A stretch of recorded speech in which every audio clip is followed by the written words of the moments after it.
사랑과 풍성하신 하나님 아버지, 이 시간에 임재하셔서 저희들의 예배를 받으시고 성령께서 친히 하나님의 음성을 들려주셔서 우리의 영혼이 자유케 되며 삶이 주님의 영광을 나타내는 도구가 되게 해주옵소서. 평생 하나님의 귓가에 달콤한 음악이 되기를 원합니다. 서로가 서로에게 기쁨과 자랑이 되기를 원합니다. 이 말씀을 통해서 우리를 빚어가시는 그 크신 은혜 기대하며 주께 찬양하오며 살아계신 예수 그리스도의 이름으로 기도했습니다. 아멘. 오늘 십자가의 능력이라는 제목으로 하나님 말씀 증거하겠습니다. 여러분, 일반적으로 세상의 모든 사람들은 하나님의 지혜를 모릅니다. 스스로 노력해서 알 수 있는 것도 아닙니다. 그런데 사도 바울은요, 이 세상 사람들이 스스로는 모르는 그 하나님의 지혜를 알게 하기 위해서 십자가의 도를 전파하겠다라고 말합니다. 이 십자가의 가르침, 십자가의 교훈을 전파하게 되면 어떤 현상이 나타날까요? 세상에 많은 사람들이 있지만 사도 바울은 크게 두 부류로 나누고 있습니다. 첫 번째는 유대인, 두 번째는 이방인 혹은 헬라인, 이렇게 구분하고 있습니다. 그런데 문제가 뭐냐 하면 세상에 크게 이 두 가지로 분류되는 사람들에 대해서 십자가의 도를 전파하면 유대인들에게는요, 거침돌이 되고 헬라인들에게는 뭐가 될까요? 바보 같아, 어리석어, 무지하다라는 평가를 받게 된다는 것입니다. 왜냐하면 오늘 말씀 22절을 보게 되면요, 유대인들은 무엇을 추구하는 사람들입니까? 표적을 추구하는 사람들이다. 헬라인은 무엇을 추구하는 사람들입니까? 지혜를 추구하는 사람들. 그래서 헬라 철학이 발달됐죠. 철학은 지혜에 대한 사랑인데요, 헬라인들은 지혜를 굉장히 열심히 목숨 걸고 대를 이어서 추구하는 아주 독특한 민족입니다. 세상의 많은 사람들이 유대인과 헬라인으로 대표되고 그 모든 세상이 추구하는 것은 크게 두 가지. 첫 번째는 능력, 하나님의 아들이라는 것을 보여줄 수 있는 강력한, 이 세상에서 생산될 수 없는, 누구도 공급하지 못하는, 하나님만 줄 수 있다는 그런 능력을 표적으로 보여주길 기대하는 사람들. 두 번째는 탁월한 지혜와 지식의 놀라운 비밀을 벗겨줄 수 있는 그런 사람을 추구하고 있다는 것입니다. 그런데 사도 바울은 이런 두 종류로 대표되는 세상 사람들을 향하여서 하나님의 지혜를 전파하고 싶어하는데 그 핵심이 뭐냐? 바로 십자가의 도라는 것입니다.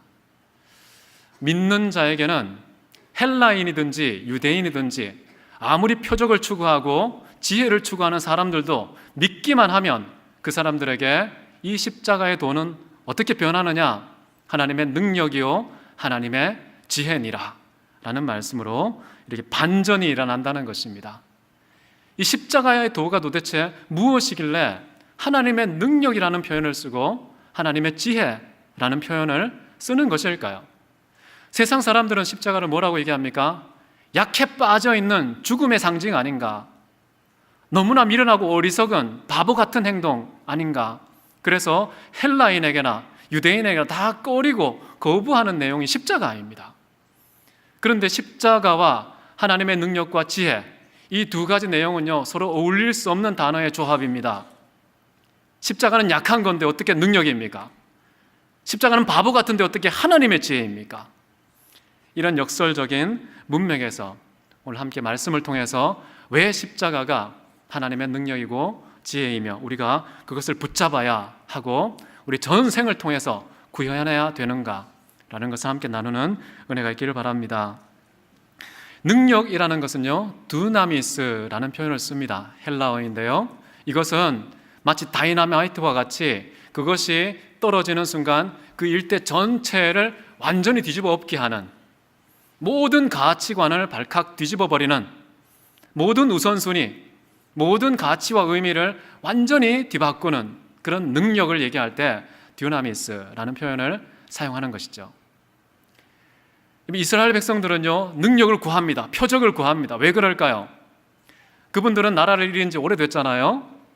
빨리 누군가가 나타나서 이 민족의 국권을 회복하고 모든 이 민족과 나라의 특권을 다시 국민에게 되돌려줄 수 있는 그런 유능한 메시아가 나오면 좋겠다라는 간절한 마음, 절박한 마음이 수백 년 흘렸습니다. 우리는 36년 정도 됐는데 거기는 수백 년이 흘러서 너무나도 애타게 메시아를 기다리는데, 그 메시아는 능력을 보여줘야 되고요, 표적을 통해서 하나님이 보내신 메시아라는 사실을 증명해야 되는 것입니다. 그래서 서기관, 바리새인, 율법사들 예수님 만날 때마다 요구한 것이 무엇이었습니까? 하나님의 아들인 표적이 무엇이냐? 능력을 보여봐라 라고 했습니다. 예수님께서 능력을 안 보여줬습니까? 많이 보여줬습니다. 그런데 이 유대인의 기호하고 맞아떨어지는 그런 예수님의 표적이 있었습니다. 혹시 기억나십니까? 많은 표적 중에요, 오병이어 사건 잘 아시죠? 정말 물고기 2마리, 떡 5개로 5,000명, 7,000명, 어쩌면 10,000명, 20,000명, 수를 헤아릴 수 없는 그 많은 사람들을 그렇게 보잘것없는 가지고 다 해결할 수 있는 능력자 예수님이구나. 그때 군중들은 어떤 반응을 했습니까? 이 정도의 실력자라면, 이런 능력의 소유자라면 우리의 임금 삼아야지 라고 생각해서 요한복음을 보시면요, 예수님을 임금 삼으려고 했습니다. 그때 예수님께서는 이거 큰일 났다라고 판단을 하셔서 얼른 제자들에게 바다 건너편으로 빨리 가, 이런 사고방식에 물들면 안 된다는 것이죠. 안 그래도 제자들은 누가 더 정치적인 우위를 차지할지, 정치 권력에 대해서 아주 큰 갈망과 목마름을 갖고 있지 않았습니까? 예수님 한 자리 하시면 좌우편에 우리 앉혀주세요 라고 하는 그 사고방식이 있었는데, 드디어 때가 왔구나, 임금을 알아보네, 메시아를 알아보는구나 라고 판단해서 너무 심장이 그때 가장 많이 뛰었을 거예요, 제자들이.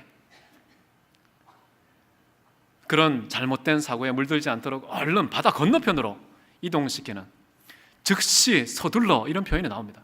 예수님께서 하나님이신데 서두르신다는 게 좀 낯설지 않습니까? 그만큼 굉장히 중요한 그런 내용인 것이었죠. 유대인들은 능력을 구했고 예수님은 그 능력을 보여줬고, 그래서 우리의 메시아구나 라는 생각을 했습니다. 여러분, 예수님 메시아입니까? 메시아 아닙니까? 메시아 맞잖아요. 결론은 맞습니다. 그런데 그 결론의 근거는 어디에 있었느냐? 예수님이 보여주신 경제력, 정말 가난하고 굶주린 자들을 한꺼번에 아무런 도움 없이 그냥 신적인 능력으로 먹여 살리는 능력, 거기에 근거한 메시아는 잘못된 결론이라는 겁니다. 결론이 똑같아도요, 근원과 동기가 달랐을 때 전혀 반대편의 결론에 도달할 수도 있다는 거죠. 예수님 그걸 원치 않으셨습니다. 본인도 떠나고 제자들도 얼른 보내는 그런 판단을 내리신 것이죠. 사실 저도 만약에 그 당시에 유대인이었다면요, 똑같은 생각했을 것입니다. 예수님께서 정말 우리를 살릴 메시아구나 라는 기대감이 충족되었을 것 같은데요, 이제 그렇지 않다는 것입니다. 그런 많은 이 능력과 표적에 목마른 유대인들을 향해서 예수님께서 어떤 반응을 하셨는가? 마태복음 12장 39절 이런 말씀이 나옵니다. 예수께서 대답하여 이르시되 악하고 음란한 세대가 표적을 구하나 요나의 표적 밖에는 보일 표적이 없느니라. 요나의 표적만 보여주겠다. 어떤 사람은 이 구절을 두고서요, 예수님은 정말 째째하구나, 그렇게 전능하신 하나님이신 그분이 고작해야 요나의 표적밖에 안 보여주시기로 작정하셨구나, 뒤끝 있네 라고 생각해서 메시아감이 아니라고 분류하는 그런 사람들도 있습니다. 그러나요, 성경 자세히 보시면요, 요나의 표적이 최고의 표적이야 너희들에게는, 이런 말씀을 하신 거지, 딴 것은 아끼고 정말 쓸데없는 거, 미미한 거, 보잘것없는 거, 그거 보여줬다는 말이 아닙니다. 요나의 표적이 최고의 표적이다. 그 표적은 도대체 무엇일까요? 마태복음 12장 40절에 이런 말씀이 나옵니다. 요나가 밤낮 사흘 동안 큰 물고기 뱃속에 있었던 것 같이 인자도 밤낮 사흘 동안 땅 속에 있으리라. 이게 무슨 말입니까? 예수님께서 죽으셔서 밤낮 사흘 동안 땅 속에 머무는 그 이야기를 요나의 기적을 통해서 설명하는 것이죠. 예수님께서 꺼낸 마지막 카드는 뭐였습니까? 요나의 표적이었습니다. 근데 요나의 표적이 말하는 것은요, 죽음, 장사 지낸 바 되심. 세상 사람들이 볼 때는 능력과 정반대편에 있는 그 내용을 가장 중요한 마지막 카드로서 표적이다 라고, 이거 보여줄 거다, 이렇게 얘기를 하신 것이죠. 이스라엘 입장에서 볼 때는 어떻습니까? 정말 메시아의 자격을 보여준다고 그래놓고 고작 해야 나 죽을 거야, 3일 동안 묻혀 있을 거다 라고 하면 막 그러세요 하면서 메시아 왔다 이렇게 할 줄 알겠습니까? 정남이가 뚝 떨어지지 않습니까? 내가 눈이 뼈지, 저 인간을 내가 메시아라고 말한 내 입술이 미쳤지 라고 생각했을 가능성도 높습니다. 그런데 예수님께서는요, 최고의 것을 주고 싶어하는 마음을 이런 말씀으로 표현했던 것입니다. 이것이 진실로 최고의 표적이라는 것이죠. 우리가 언뜻 생각하면요, 왜 죽으시는 게 하나님의 능력이지? 능력이라면 살아야지, 다른 사람도 살려줘야지, 어떻게 죽으시고 당하시는 수동태가 어떻게 능력일 수 있는가? 능동태가 아닌 수동태를 능력으로 제시하시는 그 예수님의 그 반응은 우리가 납득하기 어렵습니다.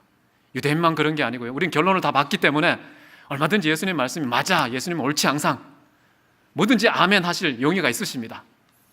그러나 그 현장 속에 한번 들어가 보시자고요. 그러면 유대인과 똑같은 실망감에 저 인간은 십자가에 못 박아버려야 돼, 저런 못된 거짓말장이 민족의 슬픔과 고통을 저렇게 농락하는 저 인간은 죽여야 돼 라는 그런 목소리가 내 입술에도 튀어나오지 않겠습니까? 얼마든지 그럴 가능성이 높다는 것이죠. 자, 그런데 우리가 예수님의 말씀은 옳은 줄 알지만 여전히 우리 마음에 껄끄러움이 있습니다. 어떻게 죽음이 능력이야? 이것을 가장 잘 설명해 주는 것 중에 하나가 저는 요셉의 인생이라고 생각합니다. 예수님 말씀은 잘못되지 않았어요. 그런데 능력이라는 우리가 갖고 있는 인간적인 개념에 무엇인가 문제가 있다는 것은 우리가 동의할 수 있습니다. 여러분, 능력이 뭐라고 생각합니까? 힘, 거대한 재력을 생각할 수 있습니다. 높은 지위를 생각할 수 있습니다. 강력한 권력을 생각할 수도 있겠죠. 방대한 인맥을 생각할 수도 있을 것입니다. 수요를 헤아릴 수 없는 스펙, 이것이 진짜 힘과 능력이지 라는 것이 우리의 골수에 박혀있는 인간적인 개념입니다. 근데 하나님이 생각하는 능력은 좀 다른데요, 그 능력에 대한 예시가 바로 요셉을 통해서 나타났다고 생각해요. 여러분 잘 알다시피 요셉은 17살에 형들에게 팔려가서 종살이를 했죠. 보디발의 아내의 모함을 통해서 옥살이를 하게 됩니다. 뭐 하나 인생에 잘 풀리지 않고 다 꼬이는 그 안타까운 청춘, 찢겨진 청춘, 유린된 그 청춘을 보내면서 요셉은요, 훈련을 받습니다. 어떤 훈련을 받냐면 강력한 고난과 억울함 속에서 정금같이 빚어지는 하나님의 사람으로 만들어지는데요, 바로 말씀이 그와 함께 하셨다라는 말씀이 나옵니다. 그것을 형통이라고 번역도 하고요, 그 말씀이 응할 때까지 옥살이 종살이는 중상되지 않았다. 무려 한 13년이 걸렸습니다. 그 긴 기간 동안 요셉은 훈련을 받았는데 어떤 훈련을 받았을까 참 궁금합니다. 그런데 그 훈련의 진가가 나타난 것은 언제냐 하면 그가 총리가 되었을 때입니다. 여러분, 그가 총리가 되었을 때 어떤 권세를 누렸을까요? 창세기 41장 40절인데요 같이 한번 이 그때 당시 바로 왕이 설명하는 요셉의 지위에 대해서 우리 한 목소리를 읽겠습니다. 시작. 너는 내 집을 치리하라. 내 백성이 다 내 명을 복종하리니 나는 너보다 높음이 보좌뿐이리라. 자, 그 다음 44절입니다. 시작. 바로가 요셉에게 이르되 나는 바로라. 이집트 온 수족을 놀릴 자가 없으리라. 여러분, 이집트 그러면요, 조그마한 팔레스타인 땅덩어리에 있는 예루살렘 그 중심으로 한 이스라엘 백성과는 규모가 다릅니다. 구약에서 가장 강력한 사람 누구냐 했을 때 우리가 언뜻 떠올리면 아브라함 이런 생각하죠. 모세 그리고 다윗 최고의 용장, 이스라엘 백성 전체를 통일했던 초대 통일 왕으로서 그 강력한 이미지를 갖고 있지만요, 아브라함은 조그만 족속의 족장이었습니다. 모세도요, 조그만 나라를 이끄는 그런 민족의 지도자였습니다. 다윗도 얼마 안 되는 민족 이끌었던 왕이었습니다. 그런데 요셉은요, 고대 근동시대에 그 모든 세계를 제패하고 지배하고 있었던 최대의 제국 이집트의 왕이었습니다. 왕 같은 그런 권세를 가졌던 사람입니다. 하나님께서 이 요셉을 세우시고 이 요셉을 통해서 기독교의 전 역사에 어떤 의미를 남기고 싶어 했을까? 다양한 의미가 있겠지만요, 그렇게 강력한 지위에 하나님의 사람 요셉을 세워놓고 보여주고 싶은 하나님의 메시지가 있습니다. 하나님의 진짜 능력과 하나님의 놀라운 지혜가 요셉이라는 인물 속에 나타나게 된다는 것이죠. 여러분, 사람이요, 정말 종살이하고 옥살이하면서 정말 밑바닥을 기는 삶을 살다가 드디어 소나기에 이 세상 최고의 권력이 들어오면, 최고의 부가 주어지면 제일 먼저 하고 싶은 게 뭡니까? 제일 먼저 하고 싶은 거, 1순위로 우리 의식을 파고드는 그 후보자는요, 원수에 대한 복수일 겁니다. 내가 힘이 없어 못했는데 이제 드디어 때가 왔구나.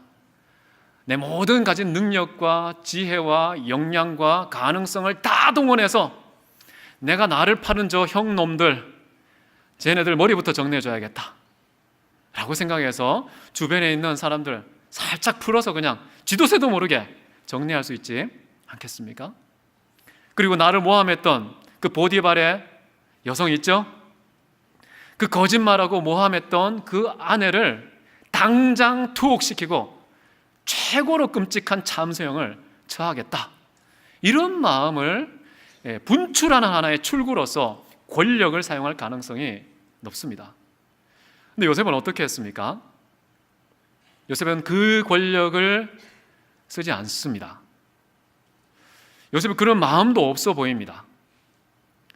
그동안 수십 년간 뼛속에 사무쳤던 그 아픔과 고통을 생각하며 내가 때가 되면 반드시 갚아줘야겠다, 이런 마음이 있을 법도 한데요, 절대 그렇게 하지 않는다는 것입니다. 여러분, 굉장한 것입니다. 권력이 주어졌을 때 그 권력을 마음껏 사용하는 사람은요, 큰 사람이 아닙니다. 그냥 그 권력의 크기만 보여줬을 뿐이지 그 사람이 큰 것은 아닙니다. 그 권력을 제거했을 때 그 사람은 아무것도 아닌 사람이 되는 것이죠. 외부에서 주입된 그 권력을 나와 동일시하는 사람은 바보 같은 사람입니다. 권력이라는 것은요, 내가 정말 클 수 있는 좋은 환경과 계기입니다. 애굽의 모든 사람들이 이 요셉의 허락 없이는 수족을 놀리지 못하는 최고의 막강한 그 권력이 요셉에게 주어졌다는 것은요, 이 권력을 통해서 요셉은 최고의 큰 사람이 될 수 있는 기회를 얻은 것입니다. 어떻게 하면 되겠습니까?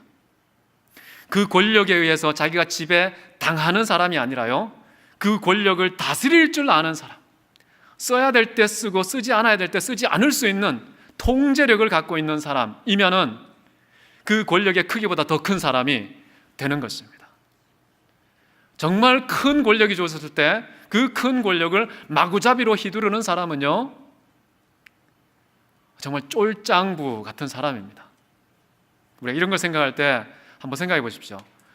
내가 회장이 되었을 때, 내가 사장이 되었을 때, 담임 목사가 되었을 때, 총장이 되었을 때, 대통령이 되었을 때, 과연 그 사람은 그 지위에 부여되는 권력을 어떻게 사용하는가? 부여된 권력이니까 이제 드디어 내 주머니를 제대로 챙길 수 있는 기회가 왔구나 라고 생각해서 마구마구 자기의 유익을 위해서 권력을 휘두른다면 그 사람은 정말 작은 자입니다.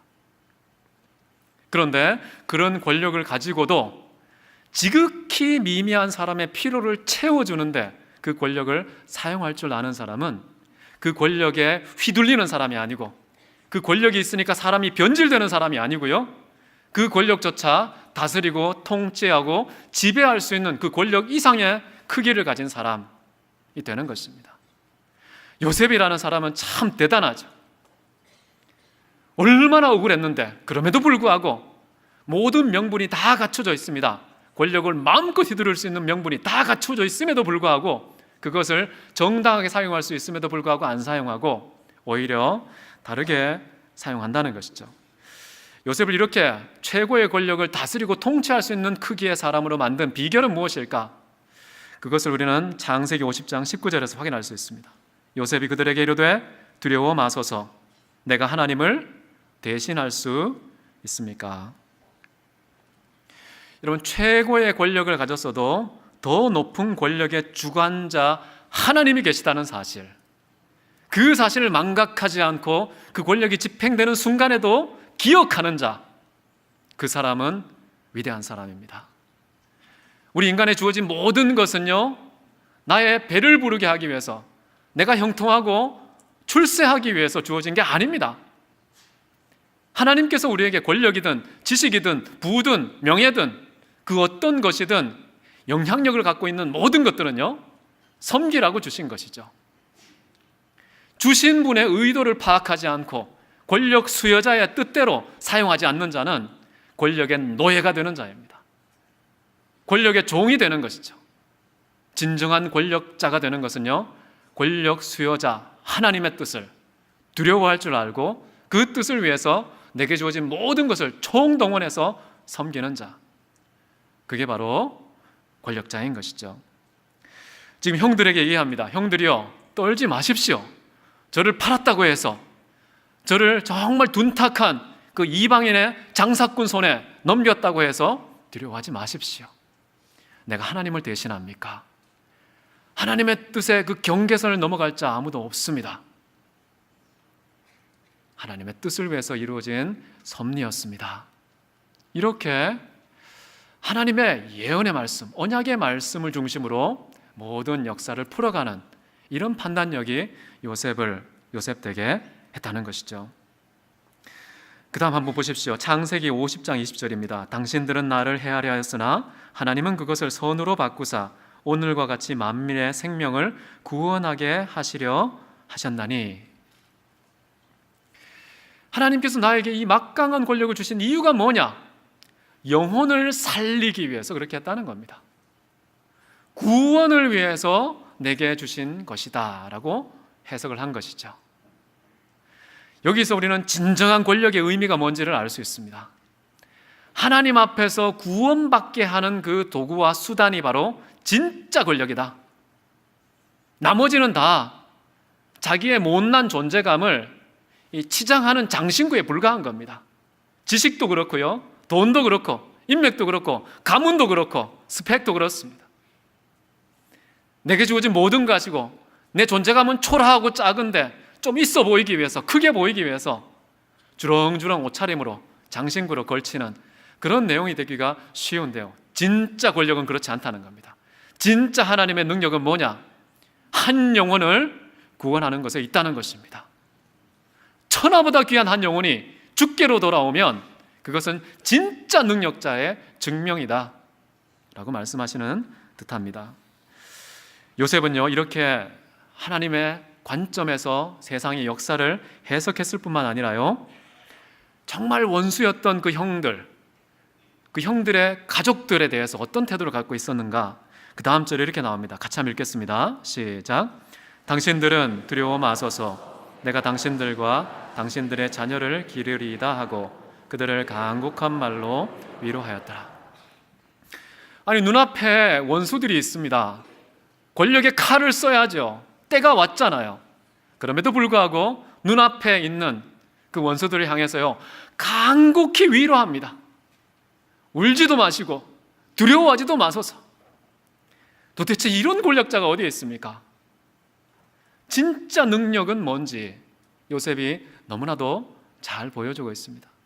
영혼을 살리고 구원하고 그들에게 참된 기쁨과 만족과 행복을 주는 사람, 그런 사람이 바로 참된 권력자다라는 것이죠. 자, 그런데 지금 구약에서 가장 강력했던 사람 요셉이 보여준 참된 권력의 의미는요, 맛배기에 불과하다. 표준말로 하면 맛보기가 되겠죠. 저도 이찬수 목사님과 똑같은 대구에서 와서요, 사투리가 툭툭 튀어나옵니다.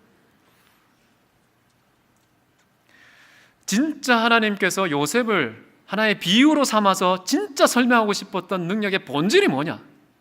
그것은 바로 오늘 우리가 말씀에서 읽었던요, 하나님의 능력입니다.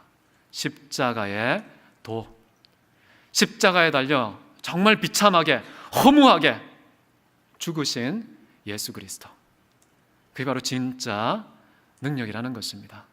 그럼 예수님은 어떤 분입니까? 요셉은 한 시대에 제국의 권력을 손아귀에 넣었던 사람입니다. 그런데 예수님은요, 한 시대의 권력을 취하신 분이 아닙니다. 하늘과 땅에 속한 모든 권세를 손아귀에 갖고 계셨던 분입니다. 요셉과는 비교도 할 수 없는, 상상을 초월하는, 측량할 수 있는 도구가 이 땅에 없을 정도로 무한대의 권력을 갖고 계셨던 분이 예수님이셨던 것이죠. 근데 그 예수님께서요, 이 땅에 오셔서 종의 형체를 입었었습니다. 종이라는 것은 존재의 끝 아닙니까? 인간 중에서도 가장 지위가 낮은, 모든 권력의 끝자락에 종이 있지 않습니까? 그런 마지막 존재로 오셔서 그 마지막 존재조차도 섬김의 대상으로 자기의 목숨을 수단으로 삼아 섬기셨던 분. 여러분, 이 능력 아닙니까? 진짜 능력이 증명되는 것은요, 얼마나 그 권력을 잘 휘두르느냐가 아닙니다. 그것을 다스리고 통치하되 한 영혼, 천하보다 귀한 그 영혼을 구원하고 살리는, 거기에서 비로소 참된 능력과 지혜가 증명되는 것이죠. 예수님께서 갖고 계신 그 권력 한번 생각해 보십시오. 그것을 마음대로 사용했으면 난리가 나지 않았겠습니까? 근데 그렇게 휘두르지 않고 절제하셨다라는 것이 저에게는 얼마나 큰 도전인지 모르겠습니다. 누가복음 23장 34절에 보시면요, 예수께서 이르시되 아버지 저들을 사하여 주옵소서, 자기들이 하는 것을 알지 못함이니이다 하시더라. 지금 유대인들이 정말 더러운 멸시의 침을 뱉으면서 십자가에 못 박으라고 합니다. 자기 손에 피를 묻히지 않고 로마 군병의 손을 빌려서, 그 거칠고 강력한 군대의 손을 빌려서 예수님을 채찍질하고 창으로 찌르고 가시관을 씌우고 죽이죠. 그 죽이는 자들이 지금 죽이고 있는 과정에 있습니다. 예수님은 죽어가는 과정에 있고요. 그런 상황에서 이제 뭔가 카드를 꺼낼 법도 한데, 예수님의 본색을 좀 나타낼 법도 한데, 이 죽음이 임박했을 때에 사람들은요, 가식이 다 달아납니다. 그동안 연출되었던 거 다, 이미지 다 달아납니다. 진짜 속에 꽁꽁 숨겨놨던 본색이 훅 하고 속살을 보이는 때가 죽음 앞에서입니다. 예수님께서 지금 죽음 직전에 있는데요, 자기를 죽이고 있는 사람들을 향하여서 하나님, 저들의 죄를 사하여 주십시오. 저들의 무지함을 불쌍히 여겨주십시오. 이게 능력입니다. 능력. 참으로 놀라운 능력과 지혜가 된다는 것이죠. 제가 이제 여러분과 함께 나누고 싶은 것은요, 정말 이렇게 놀라운 능력, 놀라운 하나님의 지혜인 이 십자가의 도가 진짜 무엇일까? 그 내용을 조금만 디테일하게 살펴보고 말씀을 마치기 원합니다. 마친다는 말을 너무 일찍 꺼냈습니다. 절반 정도 지난 것 같은데요, 제가 눈치가 없습니다. 우리 다 같이 로마서 5장 8절 말씀 함께 읽으면 좋겠습니다. 시작.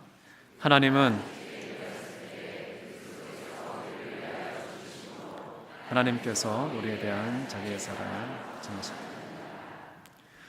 자, 이 말씀이 물론 로마서 전체가 십자가에도 복음을 가장 완전하게 체계 있게 소개하는 성경 책입니다. 근데 그 모든 성경 내용을 압축해서 단 한 구절 뽑으라면 저는 5장 8절을 주로 뽑습니다. 여러분, 기독교의 진리는 두 기둥이 있습니다. 첫 번째는 하나님을 사랑하는 것이고요, 두 번째는 이웃을 사랑하는 것입니다. 사람들이 두 가지를 다 알고 있습니다. 그런데 이 두 가지의 관계가 어떻게 되는지, 어떻게 조화되고 균형을 이루는지, 이거에 대해서는 우리가 잘 묻지 않게 되는데요, 오늘 읽은 이 말씀은 하나님 사랑과 이웃 사랑이라는 기독교의 가장 중요한 계명의 본질이 예수 그리스도의 십자가에서 어떻게 이루어졌는지를 가장 잘 설명하는 구절이라고 생각합니다. 한번 보십시오. 우리가 아직 죄인 되었을 때 그리스도께서 우리를 위하여 죽으심으로 하나님께서 우리에 대한 자기 사랑을 확정하셨느니라. 자, 여기서 주어는요, 하나님께서입니다. 이 모든 십자가의 도의 주관자는 하나님이시다라는 거예요. 인간이 깨달았기 때문에, 인간이 무언가 필요성을 느꼈기 때문에, 그 필요성에 근거한 그런 요청을 했기 때문에 주신 게 아니라요, 아무것도 모르고 빛보다 어둠을 더 사랑하는 그 인간의 죄악된 본성을 아시면서도 그럼에도 불구하고 시작하신 주체가 하나님 자신이고 그분께서 십자가의 도를 우리에게 가르쳐 주셨다는 것입니다. 자, 그래서 십자가의 도는 한마디로 말하면 하나님 사랑과 이웃 사랑이다. 그것을 또 한마디로 하면 어떻게 됩니까? 사랑이죠.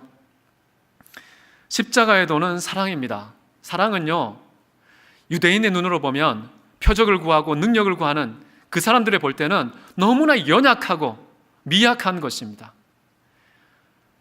헬라인들이 볼 때는 어떻습니까? 지혜를 추구하는 헬라인들이 볼 때는, 아니, 자기가 죽음에 내몰리는 것이 어떻게 지혜일 수 있느냐? 지혜라면 행복을 줘야지, 기쁨이 있어야지, 쾌락이 있어야지, 만족이 있어야지. 그런데 정반대의 방향을 가는 이 십자가의 길, 십자가의 사랑, 이것은 지혜일 수가 없다 라고 생각합니다.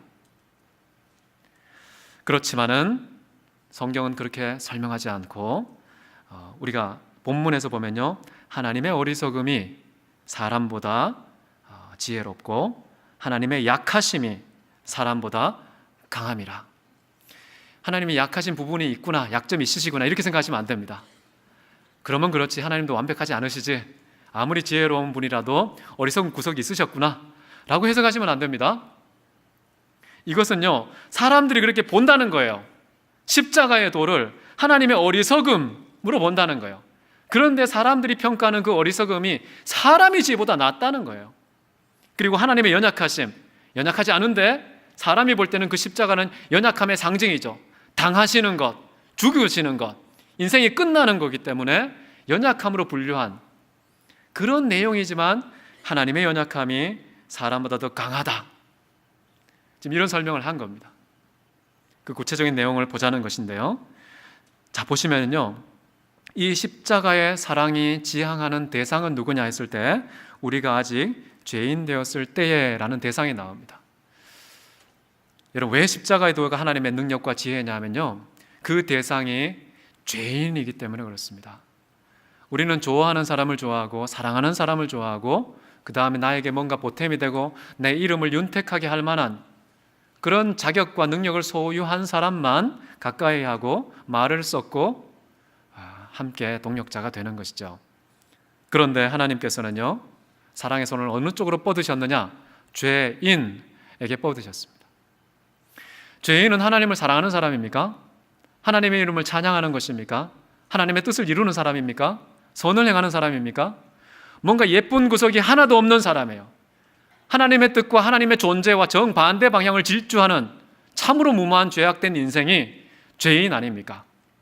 그런데 그 죄인에게 하나님께서 사랑한다. 무슨 사랑일까요? 무조건적 사랑입니다.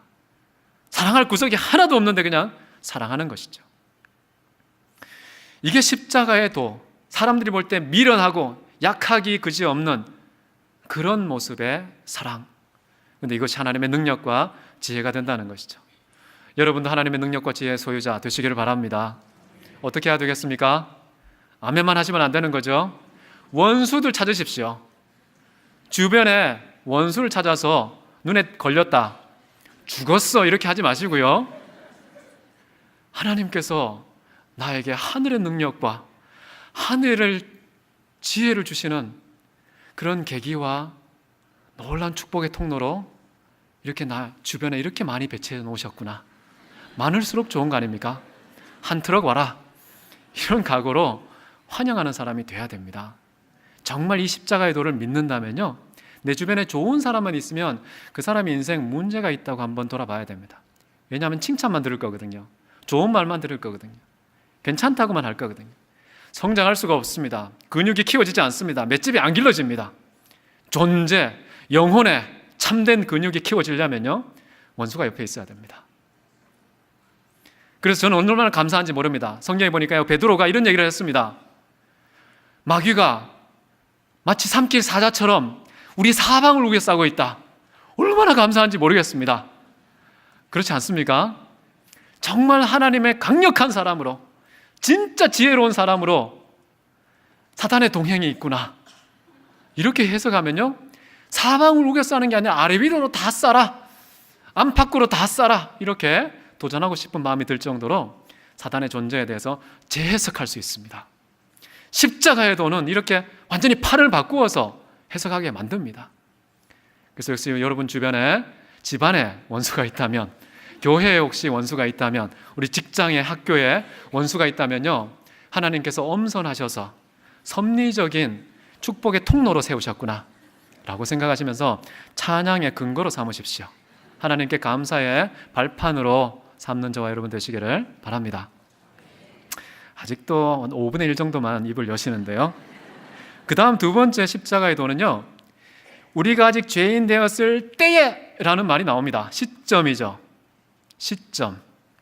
아까는 대상이었고요, 시점인데요, 우리는 생각할 때 언제 우리가 진짜 사랑의 손을 뻗느냐 했을 때요, 그 사람이 뭔가 좀 뉘우치는 기색이 보였을 때, 미안하다고 말했을 때, 그건 내 잘못이야 라고 시인했을 때, 그때 비로소 그래, 이번 한 번은 용서해 준다, 그냥 털고 지나가자, 쿨한 것을 보여줍니다.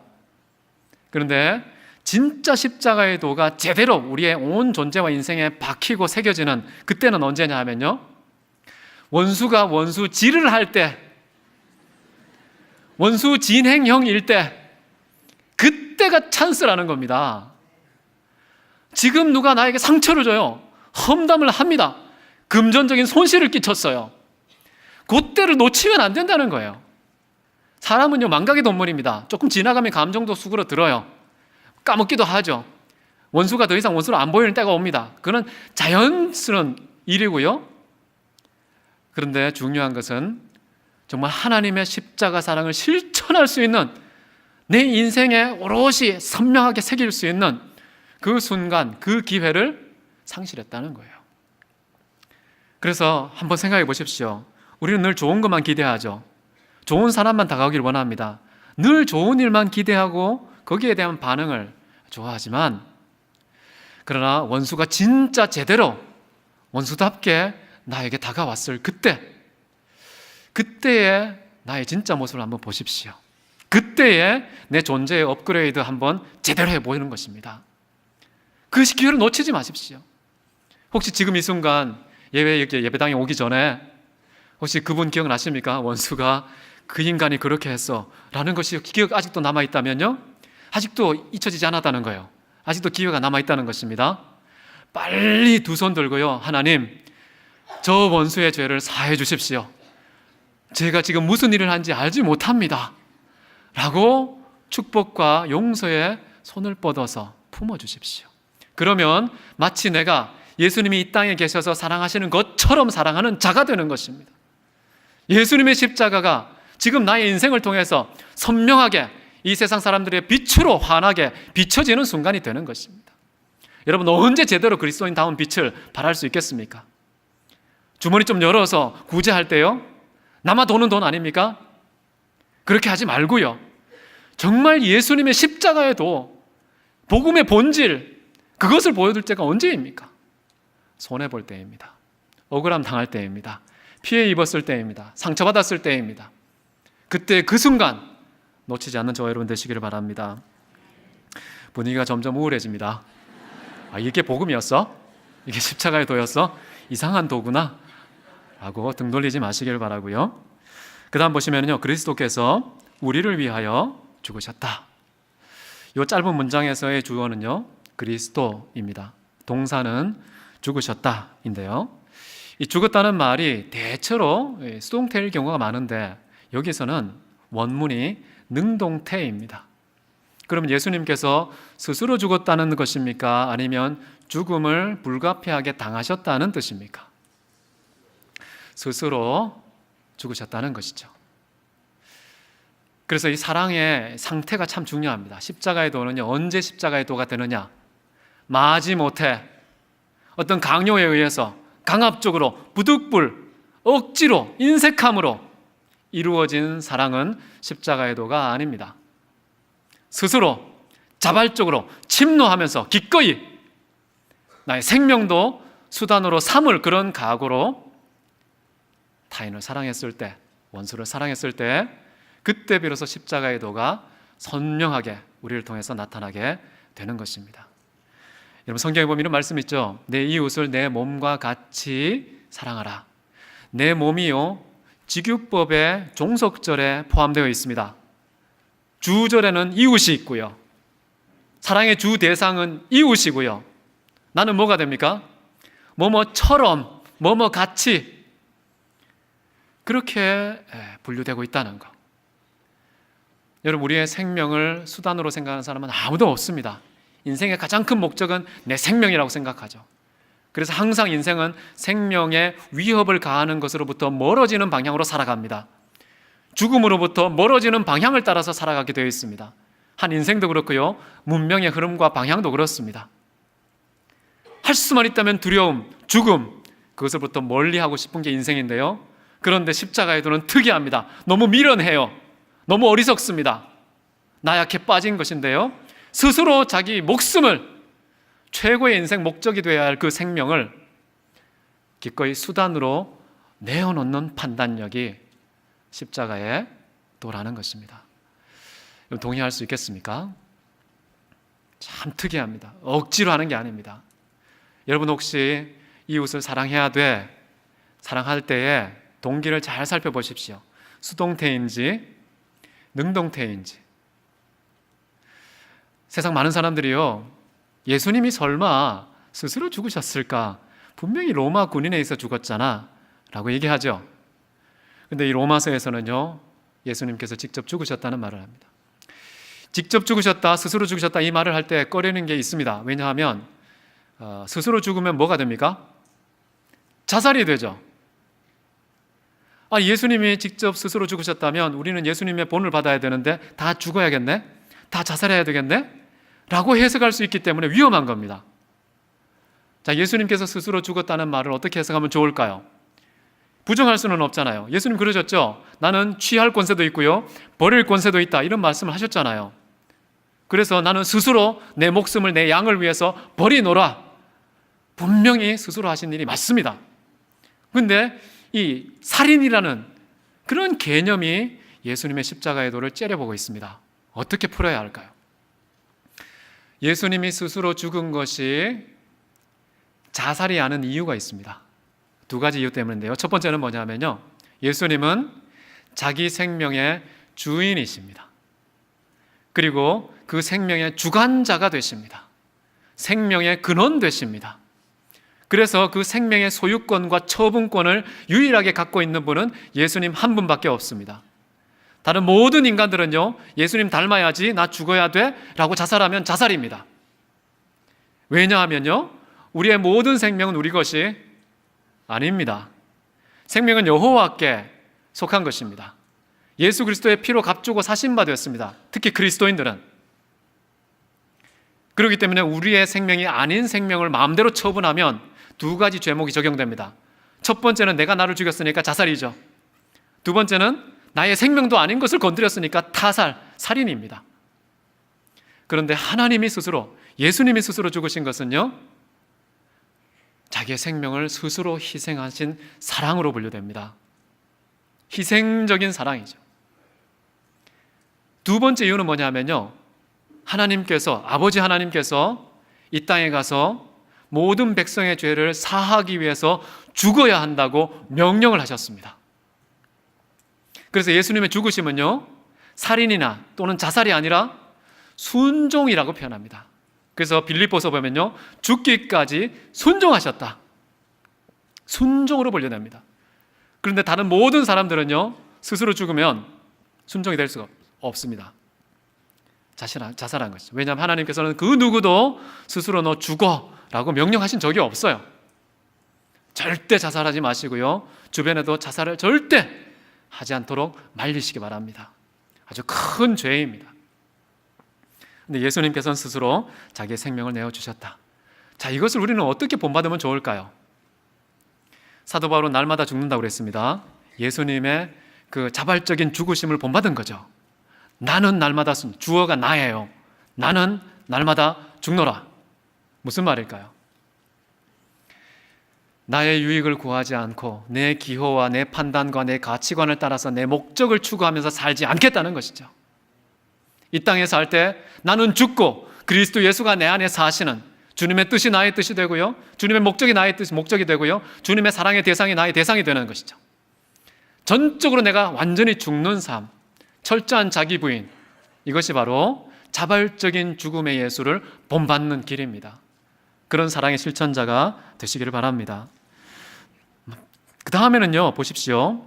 예수 그리스도께서 우리를 위하여 죽으셨다라는 말 속에서는요, 사랑의 크기가 나옵니다. 사랑의 크기. 얼마만큼 클까요? 여러분, 사랑의 크기 재본 적 있습니까? 사랑의 크기는 저울로도 감지하기 어렵습니다. 이 자로도 크기를 재기가 어렵습니다. 사랑의 크기 재는 방법이 뭘까요? 사랑의 크기를 재는 방법은요, 그 사랑을 실천하기 위해서 지불했던 대가의 크기입니다. 이것을 경제학적 용어로는 기회, 비용이라고 말합니다. 한 여성과 결혼을 하면 어떻습니까? 비용이 얼마만큼입니까? 35억의 여성을 다 포기하는 그런 기회 비용을 지불했기 때문에 한 아내의 가치, 하나의 아내에게 부여한 사랑의 크기는요, 35억 인분의 가치를 갖고 있는 것이죠. 그런데 예수님께서 우리에게, 원수에게 주신 사랑의 크기는 얼마나 되느냐? 예수님께서 그 무한하고 전능하고 불변하고 영원하신 그분이, 측량할 수 없는 무한대의 하나님이 우리에게 생명을 내어준 크기만큼 사랑하셨다라는 것입니다. 이 사랑 측량할 수 있습니까? 여러분, 사랑받지 못하면요, 우울증에 걸리고 여러 가지 부작용이 나타납니다. 그런데 예수님의 사랑 조금만 더 생각해 보십시오. 이 땅의 모든 자를 다 가지고 와도요, 이 땅의 저울을 다 가져와도 몇 그램인지, 얼마나 긴지 알 수가 없는 무한대의 사랑을 이미 우리에게 주셨습니다. 왜 누리지를 못하시냐는 것이죠. 그 무한한 사랑요, 구하기만 하면, 가까이 다가가기만 하면 하늘의 창고를 여셔서 이 세상 전체가 감당하지 못할 분량을 마구 쏟으실 텐데, 우리는 그 사랑의 크기도 감이 없고 받지도 않고 누리지도 못하는, 주신 사랑에 비해서 여전히 짝사랑에 불과한 기독교가 되고 있습니다. 우리는 그 큰 사랑을 얼마나 잘 받고 있습니다. 받으셔야 됩니다. 우리 자신이 최종 수혜자가 되기 위함이 아닙니다. 우리가 그 사랑에 압도되면요, 그 사랑에 완전히 취해지고 충만해지면 어떤 현상이 나타날까요? 주변에서 건드리기만 하면 사랑이 튀어나갑니다. 조금만 소리 지르면 사랑이 깜짝 놀라세요. 사랑이 막 튕겨나갑니다. 그런 사랑의 덩어리가 되셔야 이 세상에 참된 빛과 소금의 역할을 감당하는 거예요. 그런데 하나님께서는 째째하게 주신 분이 아니에요. 무한대의 생명을 대가로 지불한 크기의 사랑을 우리에게 주셨다. 그걸 믿는다면 우리는 평생 매 순간 호흡이 찬양이 되어도 다 감사하지 못합니다. 얼마만큼 찬양하면 다 털 수 있겠습니까? 못 텁니다. 무덤 갈 때까지 안 털립니다. 그런 무한대의 사랑을 믿고 확신하고 그 하나님께 평생 영광을 돌리시고, 죄인이든 아니든, 의로운 사람이든 불의한 사람이든, 악한 사람이든 선한 사람이든, 원수든 친구든 가리지 말고요, 그 사랑을 다 나눠주십시오. 그래도 그 사랑의 뒤주가 마르지 않습니다. 오히려 더 넘쳐나죠. 신기한 증대의 법칙이 있습니다. 나누면 두 배로 늘어나는 것이죠. 사랑의 크기, 성경에 이런 말이 있습니다. 형제를 위해서, 친구를 위해서 목숨을 버리는 것보다 더 큰 사랑이 없다. 생명을 건 사랑 해보십시오. 우리가 태어나서 평생 살면서 몇 번 해보겠습니까? 목숨 걸 기회가 많지가 않습니다. 대충 지갑만 열면 해결되는 사랑이 많습니다. 그런데 내 목숨을 걸고 내 인생 전부를 수단으로 삼아서 한번 사랑해 볼 수 있는 그런 사랑 많지가 않습니다. 근데 교회 안에서는요, 그런 사랑을 할 수 있는 장을 마련해 놓으셨어요. 숨통이 탁 트이는 것입니다. 사랑하지 않으면 답답해서 영혼이 죽습니다. 사해바다처럼요 쫙쫙 마릅니다. 그런데 사랑을 하는 순간 영혼의 혈액순환이 일어납니다. 정말 생기가 돕니다. 인생이 진짜 맛이 달라지는 것이죠. 늘 찌들고 쭈그러져 있는 인생이 활짝 펴지고 최고의 데시벨로 밝아지고 화려해지고 강력한 찬송이 울려 퍼지는 그런 인생은 하나님의 사랑을 경험한 자입니다. 마지막으로 볼 것은요, 하나님께서 우리에 대한 자기의 사랑을 확증하셨느니라 라는 대목인데요, 십자가의 도는 참 특이합니다. 바보 같아요. 왜 그러느냐? 예수님이 그 무한하고 영원한 그 생명을 수단으로 삼아서 사랑하셨으면 뭘 기대하겠습니까? 내 사랑의 위대성 알겠지? 이거 한번 생색낼 필요가 있잖아요. 나의 사랑이 얼마나 위대하고 탁월한지 이제 확인됐지? 라고 나를 증명하고 싶을 텐데요, 참 특이합니다. 예수님은 자기의 생명을 던졌는데도 불구하고 그 목적이 뭐냐 하면요, 우리를 향한 아버지 하나님의 사랑을 확증하는 게 목적이었습니다. 참 터무니가 없고 동의하기가 어렵죠. 바보 같고 어리석어 보입니다. 세상 사람들 볼 때에는. 좀 미친 거 아니야? 공부해서 남 좋네? 그렇게 많이 탁월한 사람이 돼서 능력자가 되어서 지혜로운 사람에서 다 딴 사람한테 갖다 버려주는 거, 세상은 바보 같은데요, 하나님 보실 땐 진짜 능력의 모습입니다. 여러분, 저는 중세의 글들을 조금 읽었습니다. 제가 역사 신학을 전공을 해서요, 이 중세의 글들을 많이 좀 읽다 보니까 이 버나드 클레르보라는 사람이 정말 경건한 사람이고요, 그 사람의 신학의 정의가 이렇습니다. 사랑을 위한 준비, 이게 신학의 정의였습니다. 신학을 열심히 해서 지식을 자랑하고 많은 사람들 앞에 지적 우월감을 나타내는 그런 목적으로 공부한 것이 아니라요, 어떻게 하면 더 사랑할 수 있을까? 어떻게 하면 더 많은 사람을 사랑할 수 있을까? 얼마나 더 큰 사랑을 할 수 있을까? 치열하게 싸우고 공부하고 모든 지성을 다 동원해서 배우고 싶은 것이 사랑이었다는 것, 십자가의 도였다는 것. 그래서 나중에 여러분 혹시 버나드 클레르보 책 보시거든 그냥 소장하십시오. 아주 좋은 책입니다. 그런데 그분이 사랑에 대해서요 4가지 종류의 사랑을 말했습니다. 가장 낮은 단계의 사랑이 이것인데요, 죄송하지만 따라해 보시겠습니까? 나를 위하여, 나 때문에, 나를 사랑하는 사랑. 가장 낮은 단계의 사랑입니다. 이런 사랑 여러분 보고 싶으면요, 애기들을 보십시오. 자기밖에 몰라요. 자기가 좀 엉덩이에 찝찝하잖아요? 울어 제낍니다. 때를 가립니까? 가리지 않습니다. 어머니 아버지 푹 주무시는 야밤에 마구 울어서 내 엉덩이 뽀송뽀송하게 해내라고 악을 쓰면서 울죠. 아주 이기적인, 인간이 학습되지 않으면 그런 상태입니다.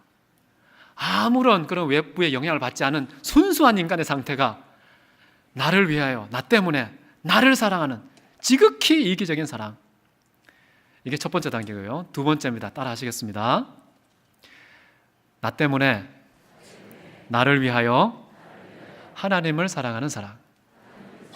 자, 이게 두 번째 단계의 사랑인데요, 이것은 혹시 열린 분당 우리 교회는 없을 거라고 생각하지만요, 가끔 교회에서 발견되는 사랑의 내용입니다. 나 때문에요. 지금 돈이 없습니다. 질병이 생겼습니다. 관계가 깨어졌습니다. 지금 취업을 해야 됩니다. 시험을 봅니다. 나 때문에 하나님 앞에 사랑을 합니다. 하나님을 사랑해요. 그래서 찬양도 열심히 드리고 예배도 열심히 드리고 전도도 하고 봉사도 하고 기도도 열심히 하고 새벽도 깨우고. 무엇을 위해서 그렇게 했을까요? 나를 위해서, 합격을 위해서, 승진을 위해서, 출세를 위해서, 건강의 회복을 위해서, 장수를 위해서, 관계의 회복을 위해서 모든 종류가 다 나를 위해서 하나님 앞에 나아가요. 근데 여러분, 우리가 찬양을 하고 예배할 때는요, 그 자체가 목적이 아니면 예배가 아닙니다. 다른 목적이 있고 수단화되는 순간 그것은 예배가 아닙니다. 아무리 아름다운 찬양을 하셔도, 아무리 예배당에서 예배와 기도회에 개근을 하셔도요, 참된 예배자가 아닌 것이죠. 그런데 이 두 번째 사랑의 단계에서는요, 사람들이 모든 종교적인 열심을 다 내는데 다 나 때문에, 나를 위하여 그렇게 사는 단계, 이거 안 하는 것보단 나아요. 근데 거기에 머물러 있으면 안 되는, 사랑의 종착지가 절대 안 된다는 거 아니라는 것입니다. 세 번째 단계의 사랑이 있습니다. 한번 따라 하시겠습니다. 하나님 때문에, 하나님을 위하여, 하나님을 사랑하는 사랑. 이렇게 고결한 사랑이 어디에 있을까 생각이 되시죠? 자, 이 사랑은요, 베드로하고 야고보하고 요한이 변화산에 예수님과 함께 있었을 때에 목격했던 그 부활의 형체를 체험하고서 고백했던 이 베드로의 말에서 잘 확인되는데요. 주님, 여기가 좋습니다. 여기가 유토피아입니다. 여기가 무릉도원입니다. 진짜 가고 싶은 낙원이 여기입니다. 초막새 찍고 영원토록 사십시다. 이런 마음을 갖고 있는 사람들이 주로 세 번째 단계 사랑입니다. 하나님 때문에 하나님 사랑해요. 하나님 너무 아름답습니다. 너무 전능하십니다. 위대하십니다. 사랑이 많으십니다. 자비롭습니다. 왜 찬양을 하고 왜 예배를 합니까? 하나님을 위하여, 하나님 경배받으시는 거, 하나님 영광 받으시는 게 목적입니다. 이런 신앙을 교회에서 만나기 쉽지는 않습니다. 많이 있으면 좋습니다. 그런데 최종적인 사랑의 단계는 아니라는 거예요. 의아하죠. 이보다 더 나쁜 단계가 있을까? 좀 더 고차원적인 사랑의 단계가 있단 말인가 생각할 수 있잖아요. 그런데 버나드가 생각하는 마지막 단계는 뭐냐 하면요, 따라 하시겠습니다. 하나님 때문에, 하나님을 위하여 이웃을 사랑하는 것. 여러분, 이웃을 사랑한다는 것은 이웃이 여러 종류가 있습니다. 아주 크게 대별하면 가족들, 제일 처음에 태어나서 만나는 이웃은 부모님이죠.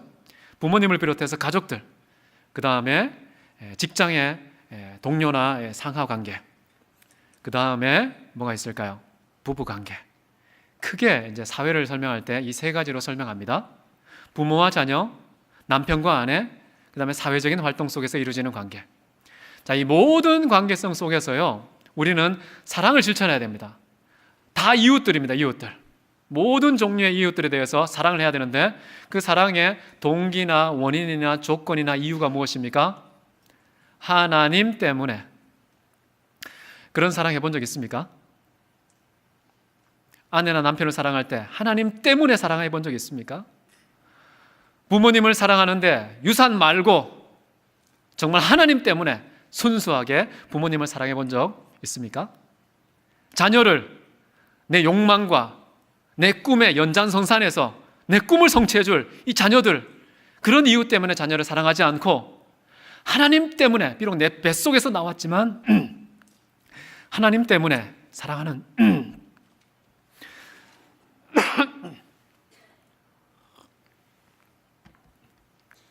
그런 사랑을요, 십자가의 도라고 얘기합니다.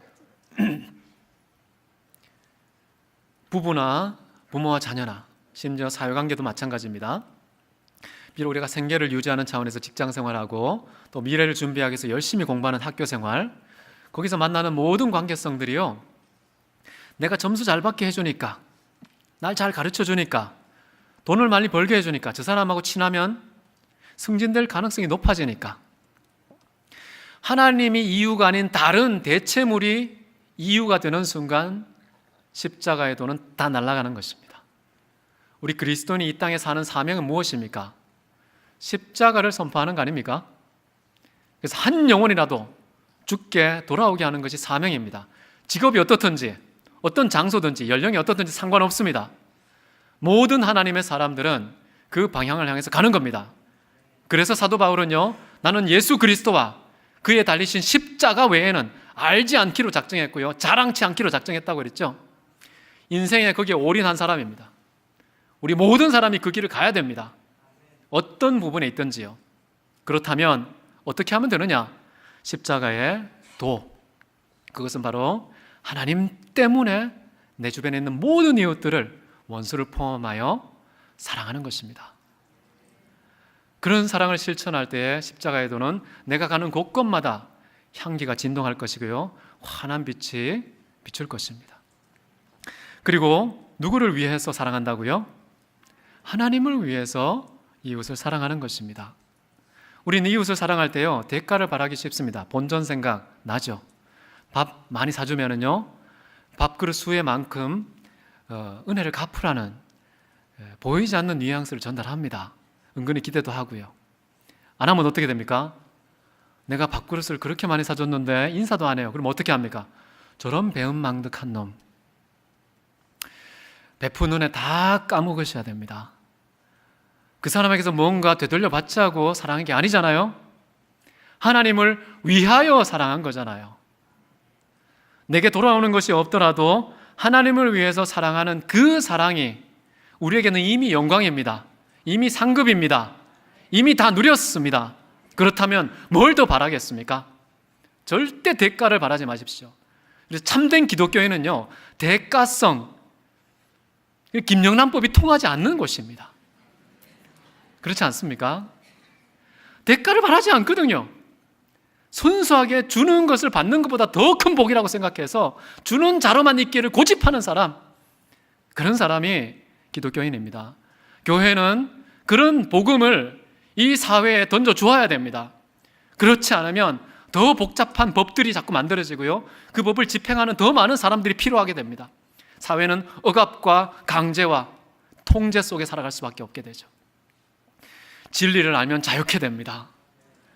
복음이 진리고요, 십자가가 진리이고요, 사랑이 진리입니다. 말씀을 정리하겠습니다.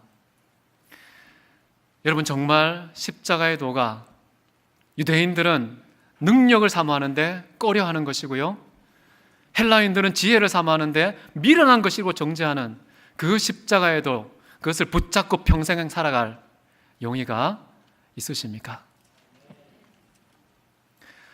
여러분, 타이타닉 사건 아시죠? 영국에서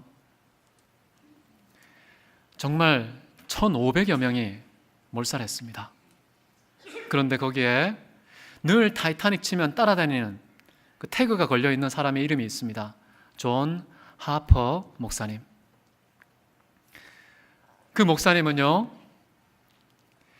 자기 딸, 5살 난 딸, 그 딸을 구명보트에 올려놓고요, 자기는 구명보트를 타지 않습니다. 그리고 자기가 입고 있는 구명조끼를 딴 사람에게 계속해서 입혀줍니다.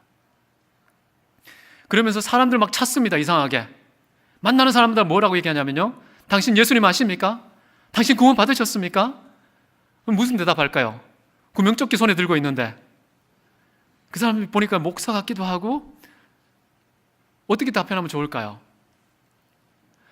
저 예수님 알아요, 믿습니다. 그러면 구명조끼 줄 알고서 그렇게 답변하잖아요. 안 주는 거예요. 그리고 또 찾습니다. 당신 혹시 예수님 아십니까? 구원 받으셨습니까? 그러면 예수님 모르는데요? 그러면 얼른 그 조끼를 주는 거예요. 이거 빨리 입으십시오. 당신 살아야 됩니다.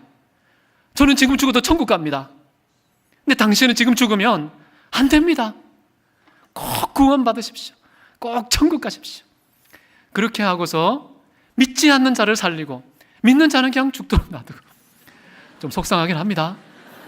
그런데 정말 십자가의 도를 정말 미련해 보이지만, 어리석어 보이지만 그게 십자가의 도인 줄 믿으시기 바랍니다. 저는 가끔 정말 자연재해가 크게 일어났을 때 참 놀랍니다. 왜 이 재난으로 믿는 사람들이 저렇게 많이 죽었을까? 이번에 산불이 났는데요, 교회가 많이 탔습니다. 교회가 돌보고 있는 정말 어린아이들, 무이탁 노인들, 정말 존재감이 바닥을 치는 가난하고 연약한 사람들, 그 사람들의 숙소가 다 날아갔습니다.